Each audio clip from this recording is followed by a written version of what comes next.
ನಾವು ಇದನ್ನು ಎಕ್ಸ್ಪೆಕ್ಟ್ ಮಾಡ್ತಾ ಇದ್ದು. ಯಾಕೆಂದರೆ ನಮ್ಮಲ್ಲಿ ಮುಖ್ಯಮಂತ್ರಿಗಳ ವಿಚಾರದಲ್ಲಿ ಯಾವ ತಪ್ಪು ಎಲ್ಲೂ ಎಸಗಿಲ್ಲದೆ ಇರುವಂಥದ್ದು ಭಾಳ ಸ್ಪಷ್ಟವಾಗಿದ್ದು. We were very firm, we are very confident. ಎಲ್ಲೂ ವಿಚಿತ್ರ ಆಗುವಂಥ ಕೆಲಸವನ್ನು ಮುಖ್ಯಮಂತ್ರಿಗಳು ಮಾಡಲಿಲ್ಲ. ಯಾಕೆಂದ್ರೆ ನಾವೇನು ತಪ್ಪು ಮಾಡಿಲ್ಲ. 3 ಎಕರೆ 16 ಗುಂಟೆ ಜಾಗನ ನಮ್ಮದು ಕಿತ್ಕೊಂಡು ಅದಕ್ಕೆ ಪರ್ಯಾಯವಾಗಿ ಪರಿಹಾರ ಕೊಡುವಂಥ ಕೆಲಸವನ್ನು ಅಷ್ಟೇ ಮಾಡಿದ್ರು ಹೊರತು 14 ಸೈಟ್ಗಳನ್ನು ನಾವೇನೋ ಯಾರ ಹತ್ರ ಕಿತ್ಕೊಂಡು ನಾವೇ ಬರ್ಸ್ಕೊಂಡು ರೀತಿಯಲ್ಲಿ ಬಿಂಬಿಸೋವಂಥ ಕೆಲಸವನ್ನು ಏನು ಮಾಡಿದ್ರು ಒಬ್ಬ ಜೋಕರ್ ಮೂಲಕ, ಅದು ಎಲ್ಲೂ ಫಲ ಕೊಡಲಿಲ್ಲ.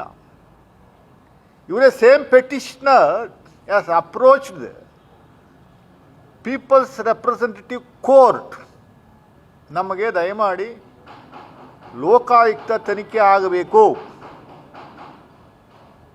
ಲೋಕಾಯುಕ್ತದವರು ತನಿಖೆ ಮಾಡಬೇಕು ಈ ವಿಚಾರದಲ್ಲಿ ಎನ್ನುವಂಥದ್ದು ಪೆಟಿಷನರು ಅಲ್ಲಿ ಹೈಕೋರ್ಟ್ ಮುಂದ್ಗಡೆ ಹೋಗಿ, ಯಾರಪ್ಪ ಅವರು ಯಾವ ಆಮೇಲೆ ಓಕೆ ಕೋರ್ಟ್ನವರು ಭಾಳ ಸ್ಪಷ್ಟವಾಗಿ ಡೈರೆಕ್ಷನ್ಸ್ ಕೊಡುವಂಥ ಕೆಲಸವನ್ನು ಮಾಡಿದ್ರು. ಲೋಕಾಯುಕ್ತ ತನಿಖೆ ಆಗಲಿ ಅಂತ. ಲೋಕಾಯುಕ್ತ ತನಿಖೆ ಕೇಳಿದ್ದು ನಾವಲ್ಲ, ಸೇಮ್ ಪೆಟಿಷನರ್. ಅವತ್ತು ಇವರು ಮೈಂಡು ಸ್ಟೇಬಲ್ ಆಗಿತ್ತು ಅಂತ ನಾವು ಅಂದ್ಕೊಂಡಿದ್ದೀವಿ. ಲೋಕಾಯುಕ್ತ ತನಿಖೆ ಆಗಬೇಕು ಅಂತ ಕೋರ್ಟ್ಗೆ ಹೋಗಿ ಕೋರ್ಟ್ ಮೂಲಕ ಆದೇಶ ಬಂದ ಮೇಲೆ, ಲೋಕಾಯುಕ್ತ ಅನ್ನುವಂಥದ್ದು ಸ್ವಾಯತ್ತ ಸಂಸ್ಥೆ, it is an independent agency, it is not going to come directly under the leadership of Karnataka chief minister or somebody else ಅನ್ನುವಂಥದ್ದು ಭಾಳ ಸ್ಪಷ್ಟವಾಗಿ ಗೊತ್ತಿರುವಂಥ ವಿಚಾರ. Lokayukta is not controlled by CM directly. Is a basic common sense, constitutional body ಅದು. It is a constitutional body.